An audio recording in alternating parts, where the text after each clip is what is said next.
what I really like to do today is in a thumbnail, summarize 26 years of work.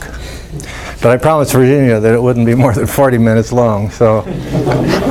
All the speakers say that. I know. I know, and it may be true for me too, but at least I want you to know I'm trying, okay? I want to show you some pretty pictures, most of which, or many of which, were taken by Judith Barbuza, who's been our man in Africa over the last several years in this project, the PICs project. And not everybody knows what PICs means, so let me tell you, showing you a PICs bag. It stands for Purdue Improved Cowpea Storage, designed to help poor farmers in West and Central Africa to store their grain after harvest and to minimize losses to storage insects, commonly called weevils. We're in the process of converting this name to Purdue Improved Crop Storage, and that will be what I'll talk about toward the end of the 40 minutes. Virginia approves. But we have to be careful when we start the timer. Okay, Purdue Improved Cowpea Storage, what it is and how it works. And I want to start by talking about what's motivated me enormously over the years, and that is the wonderful and intensely interesting, tough, and admirable people of Africa. These are two young girls walking along a road, and you couldn't call it a paved road, in the Mandara Mountains of Cameroon. And with such charming smiles, they persuaded Dick Shade and I to give each of them a ballpoint pen. And they were so happy they didn't touch the ground as they fled toward their village. Beautiful, interesting people, the future of Africa. Intensely interesting about that white guy standing behind the camera, because they don't see very many of them. But this is really what it's about, because those earlier people are dependent in substantial measure on cowpea for a good diet, because cowpea is high in protein and other nutrients.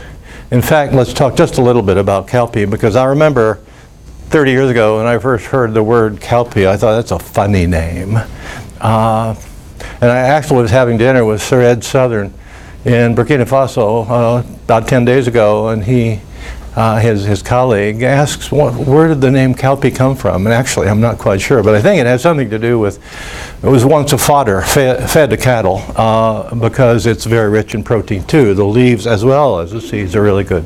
So it's a native crop of Africa. This says 74% of the world production is in Africa. It's probably more like, in the last accounting, 90%. Grown by millions of people. It fixes nitrogen. It feeds the burgeoning cities of Africa, or at least makes an important amino acid contribution to their diets. Soil friendly, valuable hay, generates cash income, and poor people in the countryside have a hard time finding ways to make money, because the commodities they can raise the most of, like sorghum and millet, are pretty low value. Cowpea is high value. It is, despite the fact that it's so important, an orphan crop, largely neglected by governments and international organizations that focus on things like maize and sorghum and millet and rice. And yet they think it's very important. This shows you the main cowpea growing areas of West and Central Africa. I think I've been in all those countries at one time or another, except the possible exception of Togo. And cowpea has grown down to up to a point where about 300 millimeters of rainfall fall. It's very dry and can yet thrive. And mostly in the northern Guinea savannas, as well as the Sahel, which is a word meaning the shore of the desert, and of course the desert being the Sahara. So barely having any knowledge about what cowpea was in the early 80s. In 1986, I was invited by pure chance to go to Cameroon to investigate whether or not I could create a project for storing cowpea grain. The request was to determine whether or not I thought it would be possible to create a team of scientists who focused on producing simple, low-cost, affordable technologies that people would accept for storing their cowpea grain after harvest. And we were working in northern Cameroon, later expanded into West and Central Africa. And the idea was to have a collaboration between a U.S. Team and a host country team. And bottom line is obviously that I decided we could do it and put a team together of really key people like Laurie Kitchen, Jane Wolfson, and Dick Shade. But we set as our goal the production of technologies that people would use and could use and actually were using as the criterion of success, not whether we published papers or reports that sat gathering dust on somebody's shelf, but would it be adopted? And if it were adopted, then we could claim some degree of success. These different technologies. This is what I found in northern Cameroon. It's an old grainy picture, and you'll forgive it, but this is the way that people were storing their cowpeas in these kind of mud pot granaries. Before they knocked a hole in the side, they used to put a buoy down there to get the grain out. This lady had a different kind of granaries, all kinds of granaries in West Africa. They're quite fascinating. I'm sure they're works of art, actually. This, I think, Joudenet took not so long ago. I spent a fair amount of time in northern Cameroon because I wanted to understand the problem, and above all, to understand the people and their relationship to the crop and their understanding of the problem of storage. But it was actually quite a lot of fun to go to villages and meet people. To my right was the new chief who was getting ready to marry his third wife, and behind him was his chief advisor, an old guy, who pulled me aside in the native language with a technician translating, saying to me, "Why did an old man like you come all the way across the ocean to our villages?" He said, "I just can't understand it." Well, everybody in the village laughed, and of course after they translated the joke, I didn't think it was that funny because he was a lot older than I was. In any case, this is what cowpea should look like. Large, white-seeded, black-eyed grain, very popular in international trade. There are a lot of different kinds of cowpeas. This is what they look like after 2 or 3 months of storage. If they have cowpea bruchid, I'll call them weevils, but they're truly bruchid, subfamily Bruchinae, which reproduce so rapidly that they can devastate a store in 2 or 3 or 4 months, depending on the initial infestation and the temperature and other factors. The cowpea weevil, adult, just emerging from her pupal cell, eggs scattered around. These are very badly damaged cowpeas, which they all become very badly damaged after 2 or 3 or 4 months. And just to pose the problem that we're facing, we were asked to create technologies to help store this grain, to minimize the insect problem, and above all, if we could avoid it, avoid insecticide. Well, not anti-insecticide so much as there's not a distribution network for insecticides out there. They're expensive, they're not approved for a lot of uses, and so creating the infrastructure to supply insecticides was pretty much out of the question anyway. But if you start with a pair, a mated pair, a female can reproduce herself 50-fold or so. Each generation, the generation takes about 4 weeks, 25 days, 30 days, depends on the temperature. If there's abundant food, as there often is when the grain comes in from the field, one seed in 100 might have a larvae in it or an adult bruchid on it. But after a couple of months, you've got 2,500 insects, and after 3 months, actually 250,000 insects, counting the male, and after 4 months and longer, you've got a real problem. Remembering this, that a bag of cowpeas, a 50-kilogram bag of cowpeas, contains about 250,000 seeds.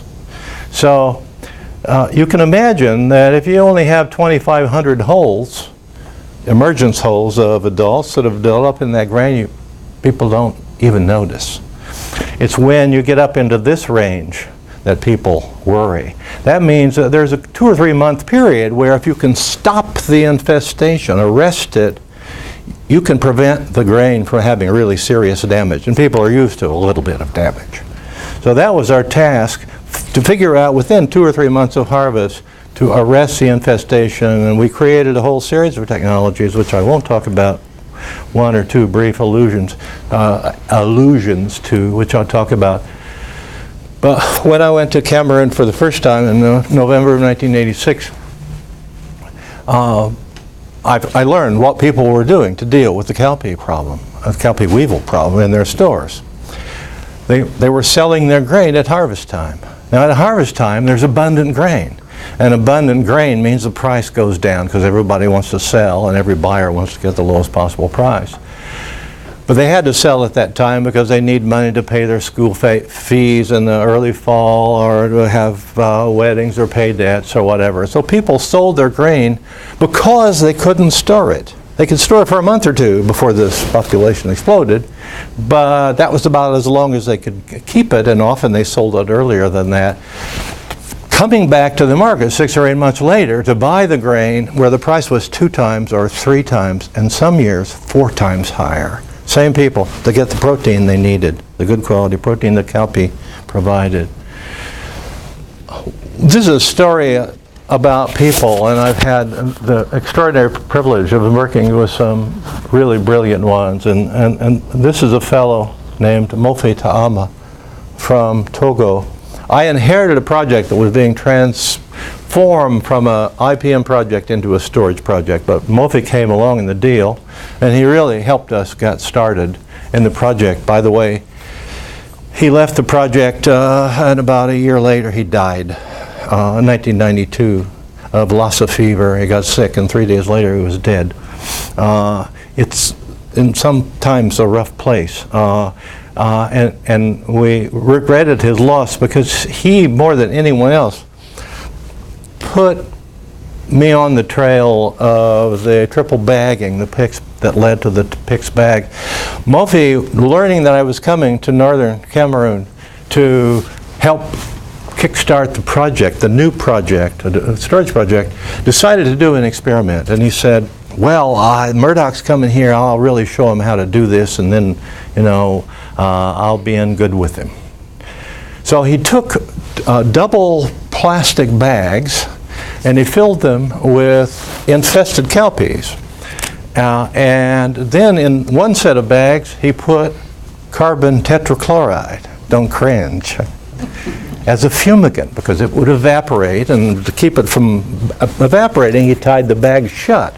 And he thought I should do a control, so his control was these infested seeds put in bags without the carbon tetrachloride, but all tied shut.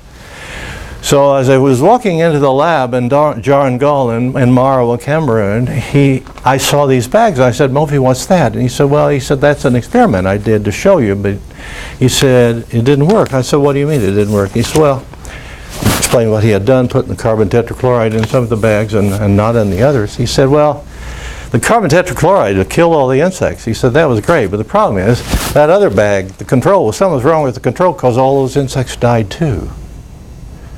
And I said, tell me that again. And of course immediately we designed experiments to test whether or not the hermetic bagging worked. And we ended up with a technology called we call triple bagging. And as a basic researcher, because I was rather once upon a time a very snobbish basic researcher, looked down his nose of people who did this kind of stuff, I learned to write extension bulletins and feel the joy of trying to reach people and do something which is as difficult as the research, and that is changing the way people do things. And so this is a bulletin my colleagues and I think this was Georgian Tukum and Laurie Kitch put together. Basically you take 3 polyethylene bags, you fill one of the bags with the grain, you tie it shut with a piece of string, and then you take the second bag and envelop it with around the first one and tie it shut. So you got 2 packages, and then the third bag is tied around the other 2, and you have a package which is not oxygen impermeable, but it's pretty darn good.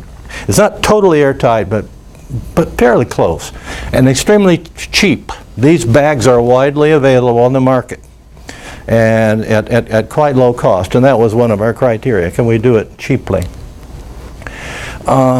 And so this is actually a demonstration. We work closely with villagers. These are the people we wanted to help, and we had to understand them.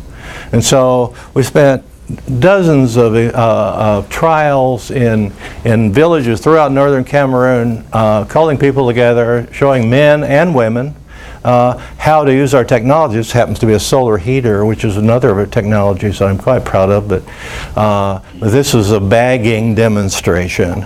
And so we began to reach people, and then we started pushing it out into other countries and found colleagues working in Senegal and Nigeria and Ghana who were willing to try it and then become proselytizers.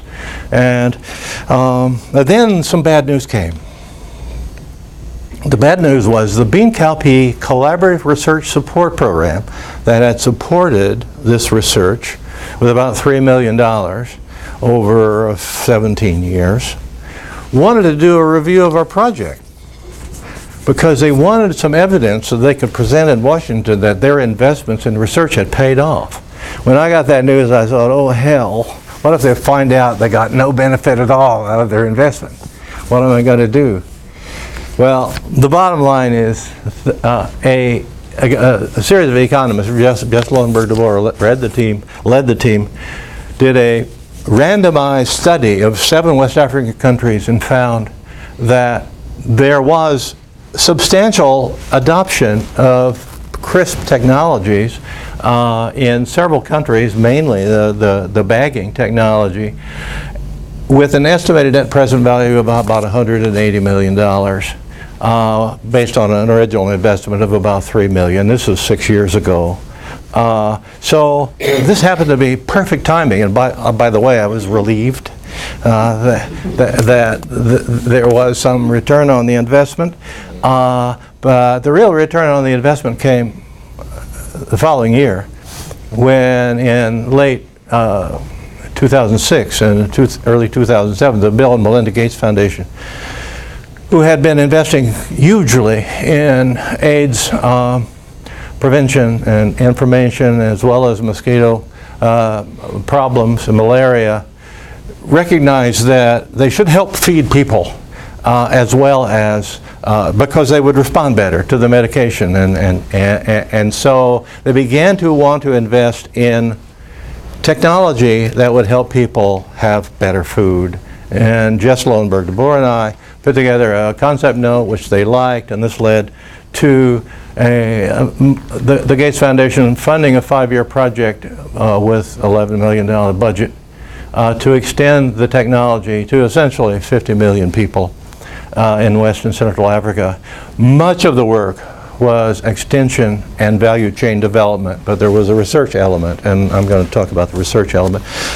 Jess and Judene were the stalwarts, the leaders of this colossal extension effort, and maybe someday we'll be able to hear more about that. But Judene's in trouble because I'm going to show a lot of his pictures, so you'll have to go make new ones. This is a PICs bag, 3 layers. 2 layers of 80 micron thick polyethylene and an outer woven bag for strength. People are used to handling all kinds of grain in woven bags, so this is nothing new. And they look at the PICs bag, it doesn't look much different from what they normally see. In fact, I don't know whether anybody wants to look at this more closely, but you can pass it around if you want. I was interested as a scientist and a physiologist to understand how these things worked. And that's the main story I'm going to tell the rest of the time. First of all, if you take infested cowpea and you put it in a glass jar, that's obviously impermeable to oxygen. You put a cap on it, it's a sealed container. But if you take the same grain and you put it in another glass container, but you put a nylon mesh bag over the top, guess what? After a couple of months, those seeds are destroyed. There's no damage at all in this one. In fact, if you look closely, right there's an egg, and there are eggs all over those. The eggs hatch, but no insects ever develop. Just graphic evidence that the insects need oxygen to grow and develop. And so we began asking, well, if you put infested grain in a sealed container, what happens to the gases within that container? And so we learned how to measure oxygen concentration and carbon dioxide concentration with headspace analyzers, and a very simple early experiment could show that over time, from the time you close the container, sampling the internal concentration, the oxygen falls down to 5–7%. In this particular experiment, the carbon dioxide goes up to 10%. So oxygen drops pretty substantially, and the carbon dioxide rises pretty substantially. So the question we were asking is, okay, what is causing the effect of arresting these populations? Is it the drop in oxygen or the rise in CO2, or are both necessary? And so, happily, Dick Shade and I and Eric Ferguson invented a device way back in the late 80s to listen to insects feeding within seeds. Rookids in cowpeas are like hard rock miners with picks, picking away at the surface, slamming away at the surface, and every time they hit the surface inside their burrow, they generate a tiny ultrasonic signal, which can be picked up by the appropriate transducer and amplified, and so you can listen to them feeding. It sounds like popcorn going off or a Geiger counter if you have an infested seed. So we decided to use this to listen to the feeding of the insects while changing the concentration of the gases around the seed the insects were in. And the bottom line of this experiment is this is an experiment in which we change the oxygen concentration from the ambient roughly, sorry about that, from the ambient 20%, 20.6% or so, down to about 3%. The feeding activity, 100% at normal oxygen, dropped as the oxygen concentration dropped around the seed, and as you return the oxygen, feeding went back to normal. The insects are kind of like barometers. Higher the oxygen up to ambient, the more they feed, but as you drop the oxygen, they feed more slowly, more and more slowly, until they stop. By contrast, changing the carbon dioxide concentration had very little effect, even though we went to 20% carbon dioxide. Quite astonishing that these insects can live and feed in very high carbon dioxide, which is a basis for a lot of speculation. We did observe also that insects that were held in low oxygen conditions were living larvae inside, were put in low oxygen conditions. One of the things they did is they gnawed little holes in the testa even though there's still a larva inside there, they gnawed little holes, whereas in a seed that is in normal oxygen, we never saw those little holes. Probably they're removing a barrier to the diffusion of air through the testa. But if you think about these kinds of problems, and you think about the cowpea weevil living in dry cowpea seeds, or for that matter, a maize weevil or rice weevil in wheat or corn, you can ask the question, where do they get their water? And I'm going to show you where they get their water. And the earliest, the latest reference dealing with this was published by Gottfried Frankl in 1945. One of my heroes, by the way, but probably forgotten largely now. The answer has to do with metabolism. Cowpeas are a 60 to 70% complex carbohydrate. and they burn it to generate energy. And you can write the equation. C6H12O6 plus 6O2 gives you 6 CO2, and voila, 6 water. So every molecule of carbohydrate, glucose, gives you 6 molecules of water. You also get the CO2, but what's really important is the water. And so without going into the tabulating all the sources, I can tell you that thanks to work with Dick Shade, we knew that only about 15% of the water in a bruchid can come from the seed. You know, there's a little occluded water in there, 10-15%, but probably in cowpeas more like 8%. And if they eat 15 milligrams of seed material, they'll get a little bit of water. But we could calculate that that wasn't nearly enough water to supply the needs of the insect.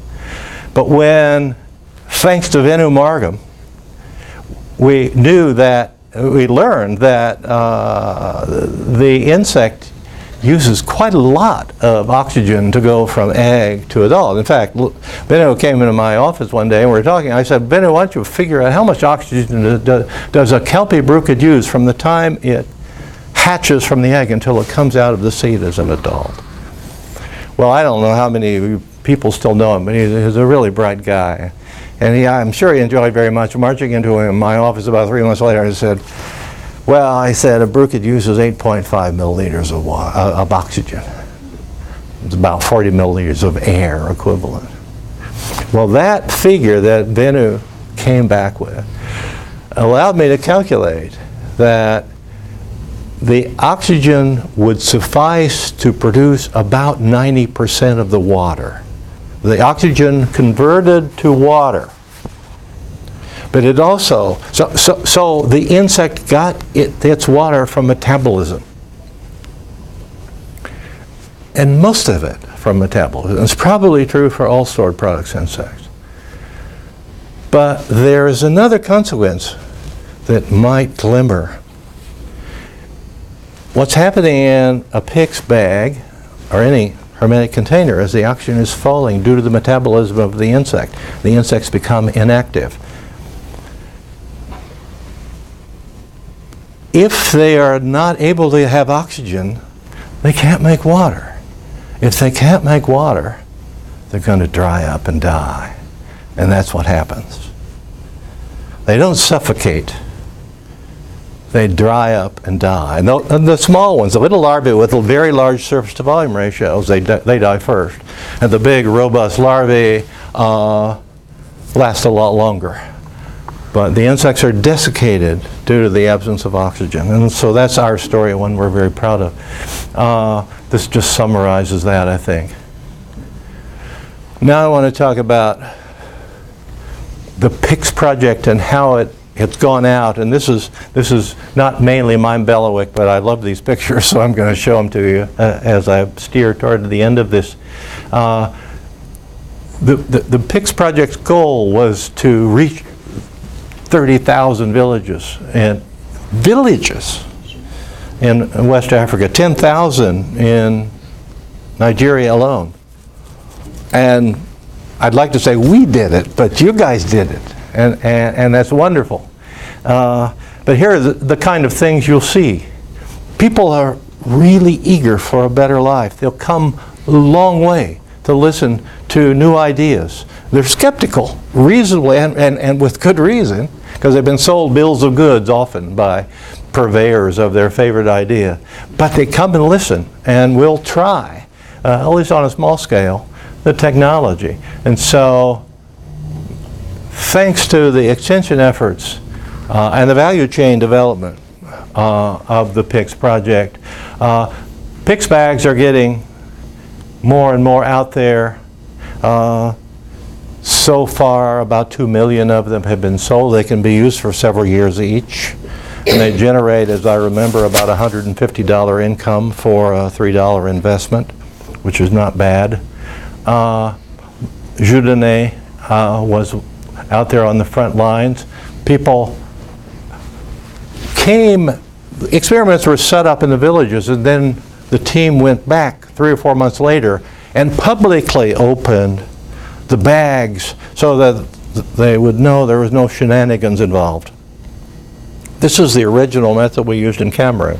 We would do our trials and then come back several months later and open them, and so people trusted their own eyes. And so more and more folks like this are being encountered who are buying 100 bags and storing grain and making quite a lot of money in the process, because the price is still going up, even though the PICs bags are increasingly available. The early adopters are making real money doing this. A lot of extension work going on. Judah and they took this picture quite by chance, right? Where was that? Burkina. It was in Burkina Faso, where I was just last week. This is the real thing. Driving along the road, here are people with Purdue PICs bags, and you see granaries filled with them more and more. And this is not a typical African transportation in the countryside, but there's a PICs bag right there. And so, to summarize, the PICs part and almost the finish, the original goal was 29,000 villages, I think, and the effort has reached 32,000. We've sold 2 million, and we think we're going to be selling a lot more.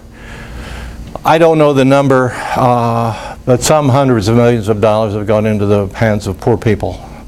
And they're now saying, we want to produce more cowpea. We can store it. Help us produce more. And this is something we're trying to do because field production of cowpea is severely limited by insect. But that's another story. So poor people can store cowpea. They want to produce more. And the final little segment I want to present you is that we have begun to learn a couple, 3 years ago, that people were trying PICs bags on other crops. And so we persuaded the Gates Foundation a year and a half ago to give us a $1 million grant to test PICs bags on a lot of different crops. The data are still coming in, but it seems to be quite clear that at least in the drier environments across Africa, it's going to work for almost every crop and almost every insect. That means that if cowpea crop is worth hundreds of millions, the maize crops is worth some billions annually. And we can help save some of that. So possibly there will be a PICs 3 down the road if somebody else doesn't pick it up. Our key man in the research on other crops, although we've done some research here, this comparatively small scale, is Ibrahim Balwa. Man, this guy's a champion. He's got 53 trials going on in West Africa with 7 crops in 5 different countries, all on a very small budget. Although rumor reached me as he's asking for more money recently. Judah and they are trying to decide whether we can squeeze it out someplace. This is just showing wheat stored in PICs bags. The control with the woven bag only, so the air can move easily back and forth. Severely damaged by the rice weevil. PICs bag, virtually no damage. It works. Same is true for maize and rice, millet, sorghum, bambara, groundnut. Groundnut's a little bit out because of worries about aflatoxin. We don't know. But no one ever does this kind of thing without a great deal of help, and I won't list everybody's name, but very important people that made this all work. And all I can say is there's a fascinating world out there. I hope some of you are lucky as I am to have seen it. Thank you.